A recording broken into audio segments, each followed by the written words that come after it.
Let us delve into the impending visit, or rather tour, of Mount Kenya region by the president.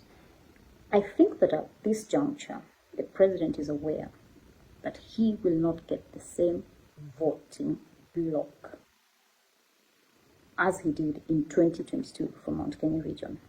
I also think he has no intention as of now to pick a running mate from Mount Kenya region, given the geopolitics and news briefings that you and I are not perhaps privy to, but he is privy to.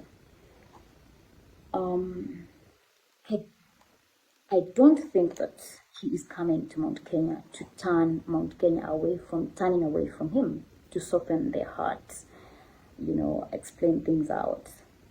And it's a catch-22 situation for the residents of Mount Kenya, because if he is booed in the Mount Kenya tour, he is going to tour other regions and purport, or rather sell the narrative either in person or through proxies, people who have close proximity to him, that he was booed in Mount Kenya region because he opened up to the idea of a broad-based government, brought the other people, now the other regions on board, quote unquote. And I do think if he is celebrated, and celebration, or rather a warm perception, can only be a cosmetic one. And a cosmetic one is where you hire crowds to clap and to cheer, and you pay them, regarding how tough the ground is, or rather how unpopular perhaps the politician who's visiting is. And I do believe that we will see cosmetic crowds in Mount Kenya region, but to create a perception that the second deputy president, His Excellency Rigathi Gachagua, does not have grip of the region as apparently believed by many Kenyans. So if that happens, he's going to come to the rest of the regions and tell them, well, you see, even Mount Kenya does not have any issue with me.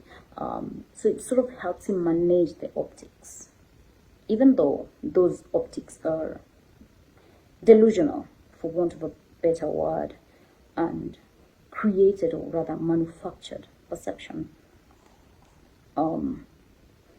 Mount Kenya region, I do not think that it is hostile as people say.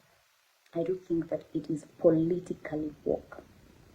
So the hostility comes from continuous promises that have not been met, and a breach of trust, or a trust deficiency that is actually suffered across or other regions of Kenya. Then there is a top-up extra, like an icing of the cake, the impeachment of Rigathi Gachagua, which is a key factor in the relationship or severing of ties between Mount Kenya and the president. But I do believe there were underlying issues even prior to the impeachment.